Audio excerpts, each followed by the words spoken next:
So welcome to Croxley Underground Station, which is a station on the two-station branch of the Met line up towards Watford in Hertfordshire. So why did I come here? Well, I wanted to explore the abandoned proposal for the Croxley Rail Link that would have seen trains depart from this station and head up towards Watford Junction instead. So let's go find those stations. Before we talk about the Croxley Rail Link, we need to first add a bit of context of what it is and where it came from.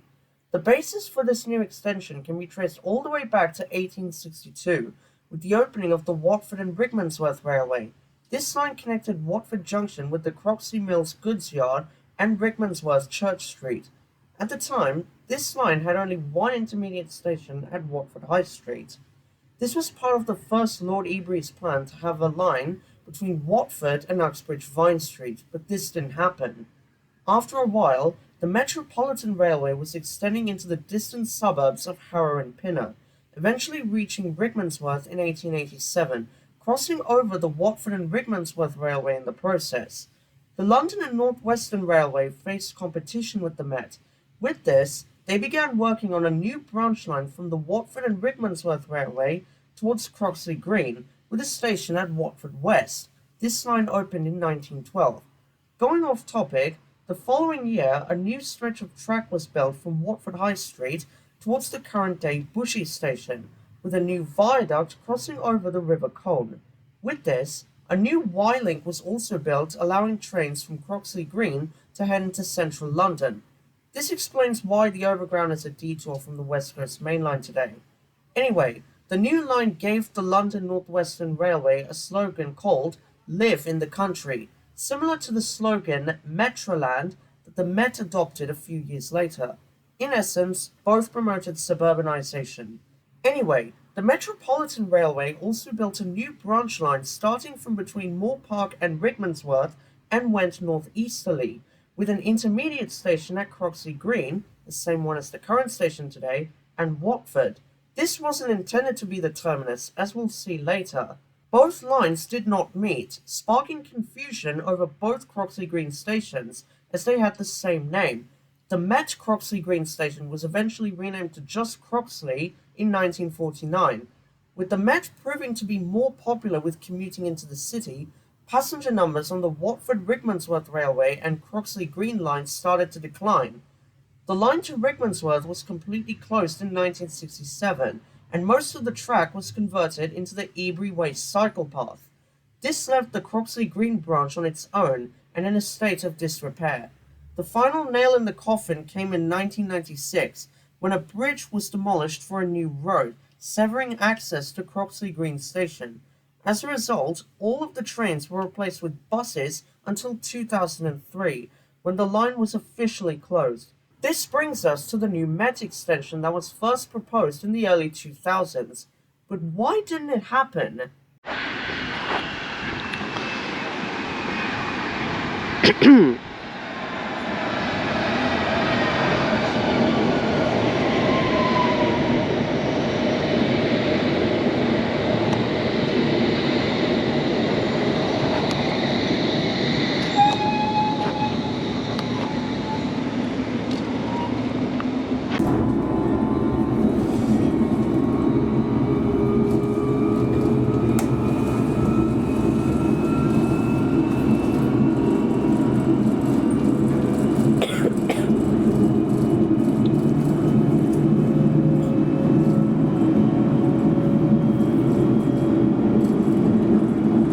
Coming up to the junction where the new Croxley Rail Link bridge would have been built.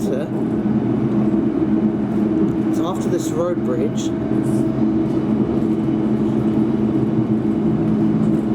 And it's around this point here. It's where the tracks would have turned to the right instead and would have carried on that way towards the Croxley Green branch over there. And that was where the first new station would have been. We'll head down there soon.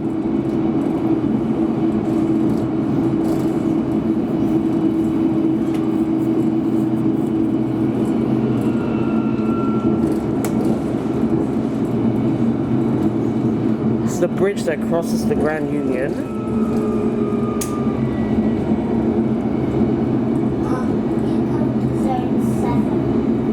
Croxley Link would have gone ahead, this part of the line would never be used, or at least just be used as a siding.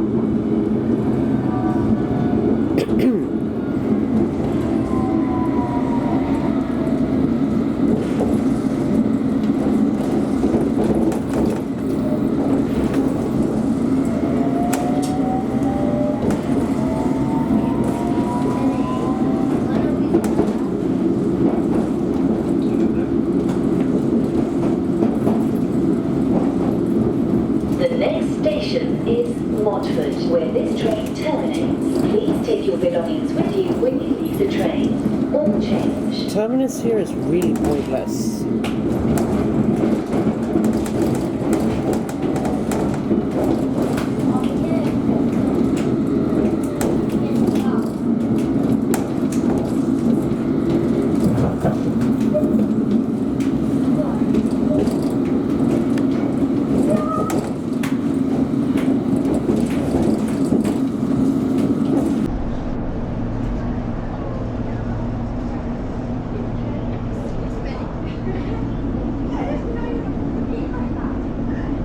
This is an all-station Metropolitan Line.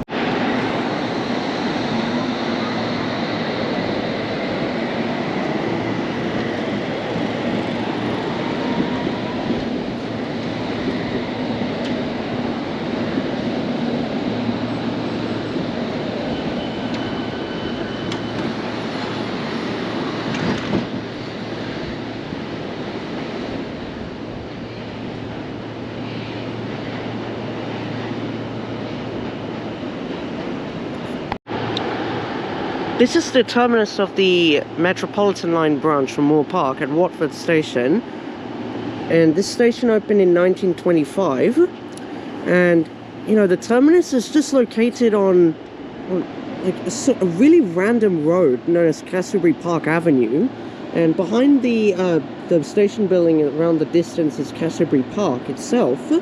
And you know you can get there, maybe spend like a full day, maybe half a day in the park before taking the air-conditioned S-Stop back into the city.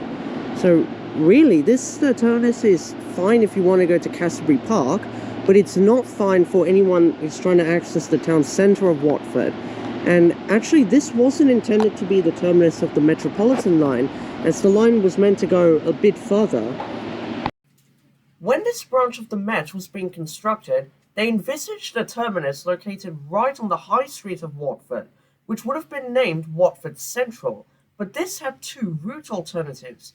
The first one was for the line to go through Castlebury Park, and the second involved abandoning the current station and diverting the line east towards the town centre, almost a full mile away. But the extension never happened, and the building the station was meant to be is now the Moon Underwater Pub.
Okay, Lulu, you go with, or Minute, yeah, can you go with Minute?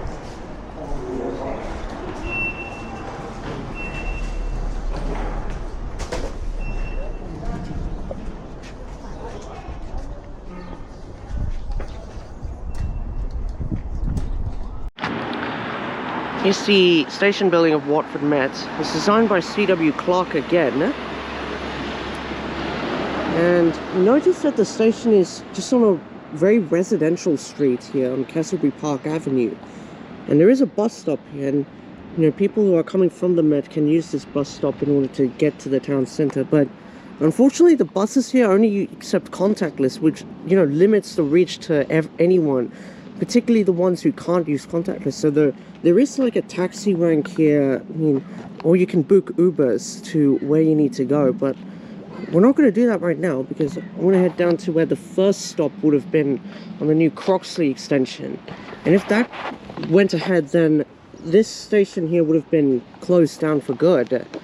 And I mean, there was opposition about the closure of Watford Met station because the nearest would be Cassio Bridge, which is about 800 meters that way. So I mean, what could they do about it? So I mean, they could either keep it as like a siding, or just, you know, have like a half an hour or 2 hour shuttle service from Moore Park or Croxley. Which, I don't know which one of them would have been fine. Anyway, this is the slip road that leads down into Watford Met Station. And because the station was designed by C.W. Clark, you notice that the station blends in very well with its surroundings. And behind the houses here is Castlebury Park itself. Yeah, so this road here is the Metropolitan Station approach. That's Castlebury Park Avenue, and this is the slip road into that, which is basically acts like a drop-off zone for anyone who you know, wants to take the tube into central London, which don't ever do from Watford. But I mean, the tube station itself is about a mile from the centre of town, so really it should be known as Cassiobury, not Watford Met. So through this fence here you can get a sort of nice view onto the platforms at Watford Met Station.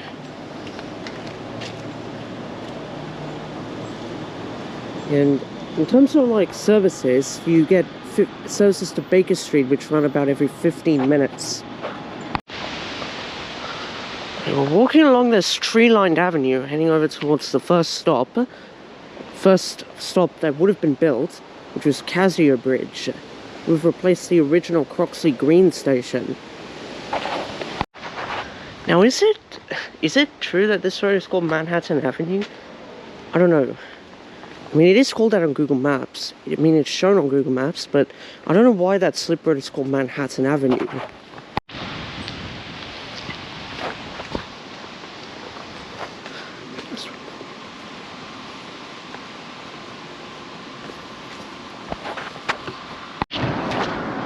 It's another bus stop, gate closed. They're operated by a company called Interlink, but again they use contactless as their ticketing, so limits the reach.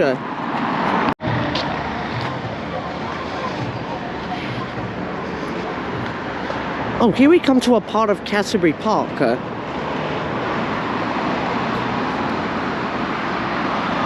And this row of new housing. Just gotta be careful when to cross the road. Yes.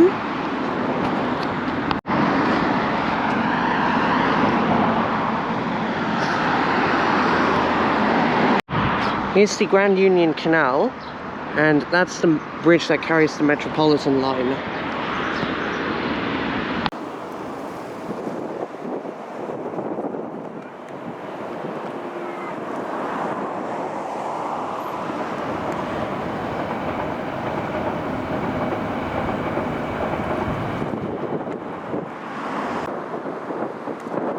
There, it used to carry the Croxley Green trains.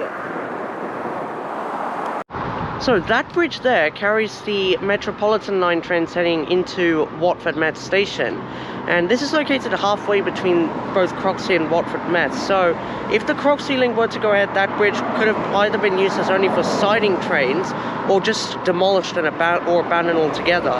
And the nearest station would be located in the distance that way, known as Casier Bridge, and that's where we'll be heading over to now. So basically, because the old bridge here would be demolished or really not used, they would have built a new bridge over that roundabout over there and would have carried on that way. Right, sorry about the weird angle. That way towards the next station, which would have been Casier Bridge. So we're gonna head over there now.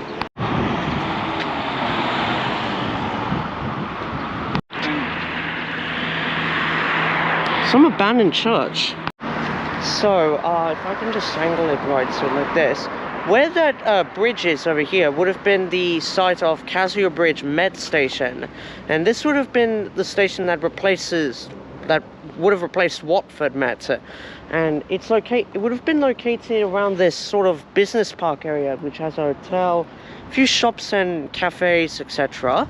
And would have also served the Cortland Cassiobury housing development, which is located here. And but it didn't happen, sadly. And during the days of the Croxley Green Branch Line, there was a bridge, but because of the construction of the road, that bridge was demolished.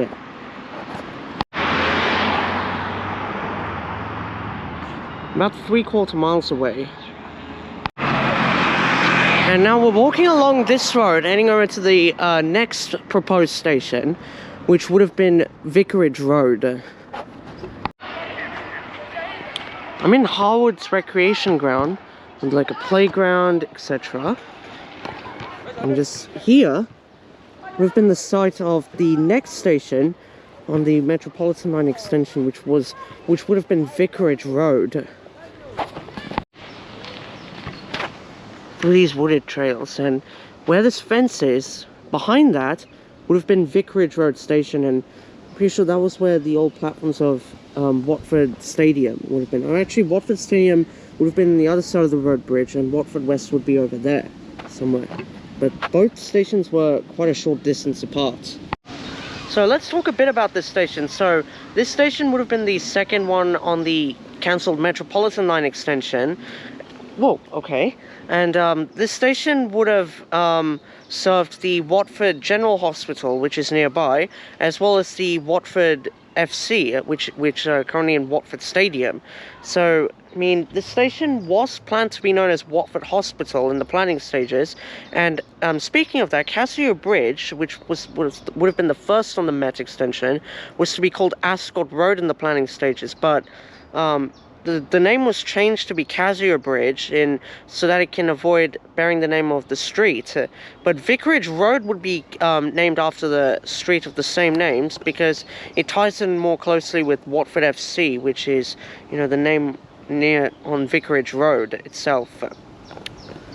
And if the Met were to be built here, the station was to be built here, I mean, because both Watford Stadium and Watford West were quite close, there would only be one station to serve both of the abandoned ones. So, I mean, the placement of the station here is quite good.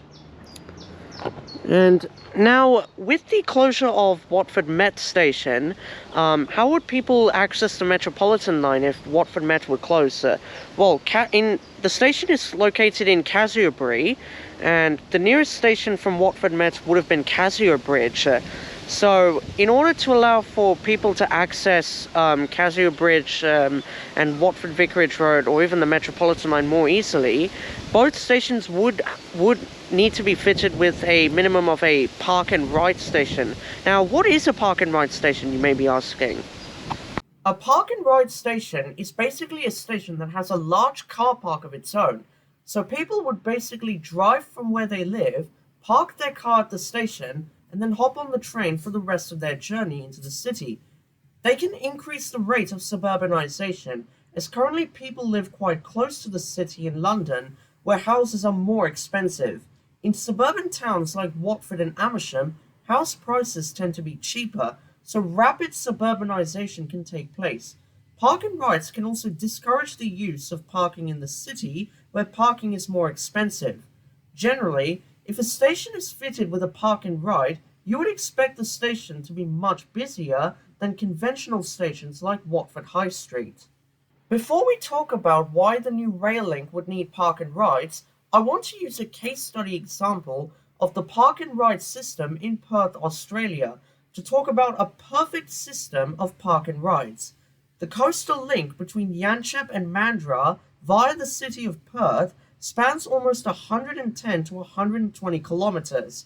The stations along this stretch of the network serve the residential areas where the most houses are and where the most people live. This allows commuters to drive to their local station or take a bus, park their vehicle or arrive by bus, and then hop on the train to where they are going.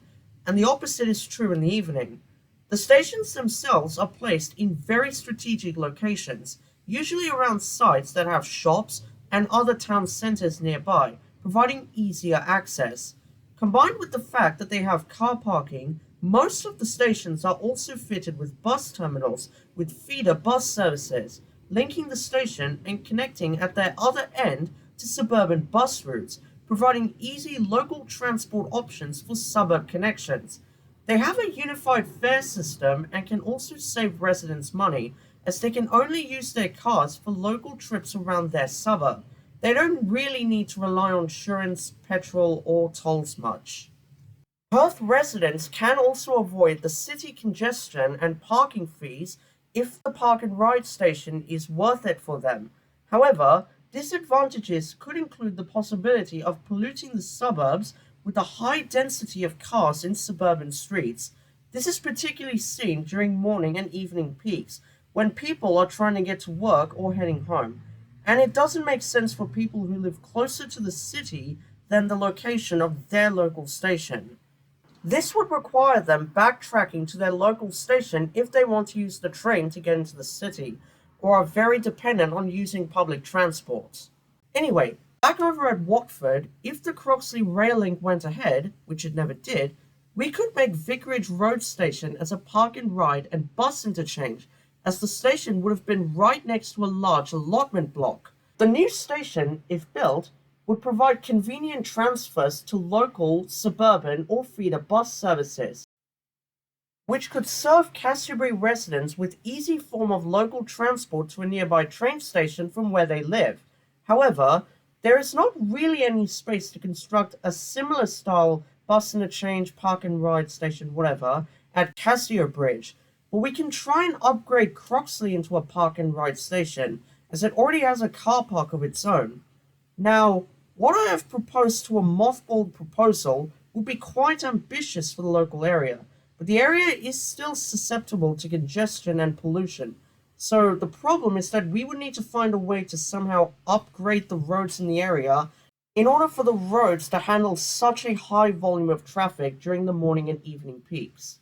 So I'm here at Bushy London Overground Station. I'm about to get a train that will head up north over towards Watford High Street, the third station on the Metropolitan Line extension. That would have provided an interchange, so let's go.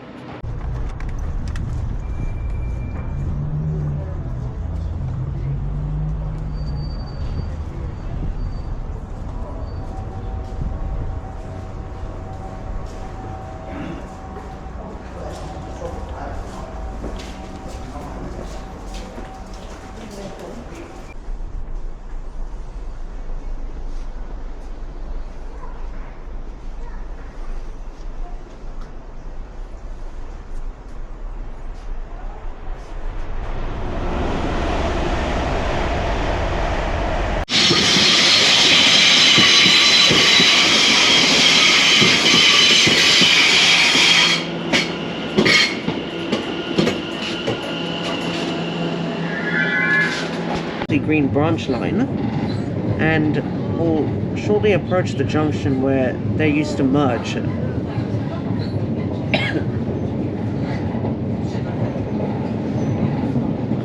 So here was where they merged.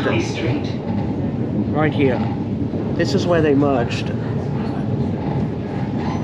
Mind the gap between the train and the platform. And this junction could have existed if the Met extension went ahead. It never did.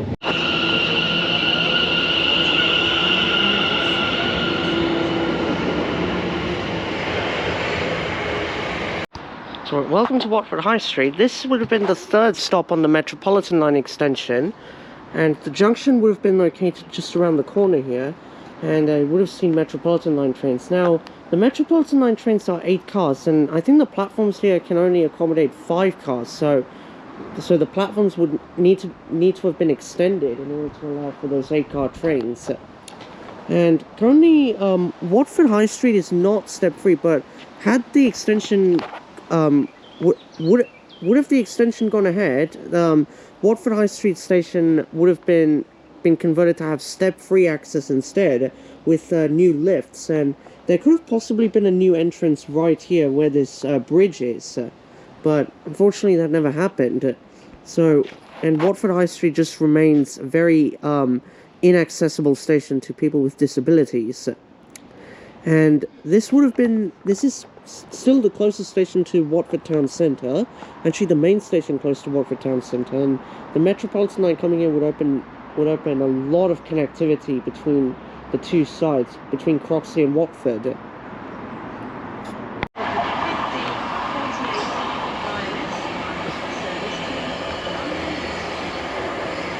Yeah, and the line between Watford High Street and Watford Junction would be upgraded as well, to allow for the Metropolitan Line to come here.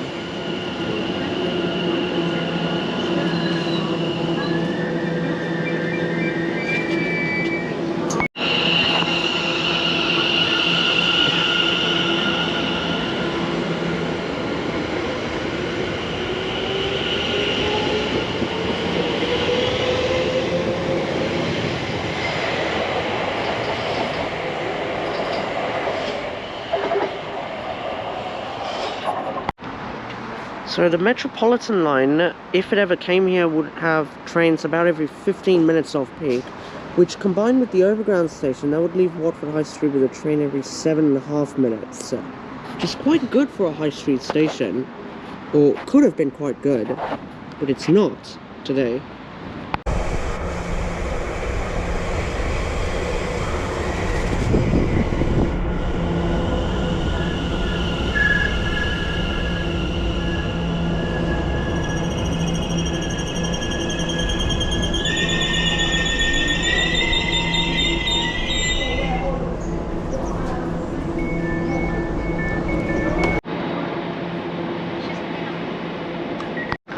So now we're finally here at the terminus at Watford Junction station, and this would have been the terminus of the Metropolitan Line extension from Croxley, and they could have used platforms 1 and 2 here at Watford Junction, which are not really used in regular service, only in like peak hours, I think.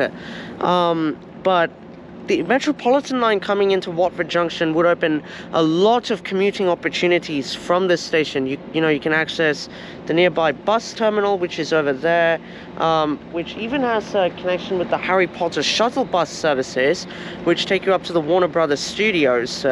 So that's a cool thing to do whilst you're here. Well, you can also connect with Southern trains, which unfortunately on the day that I'm visiting they are not running. So it's really pointless yet. And you can also connect to mainline Northwestern Railway and Avanti West Coast trains from here, if the Met was to come here. And you can also connect to, I think it's the Abbey Liner, which heads over to St Albans. So yeah, you can have a lot of commuting opportunities from here.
Croxley Link was to be built, what would be its benefits?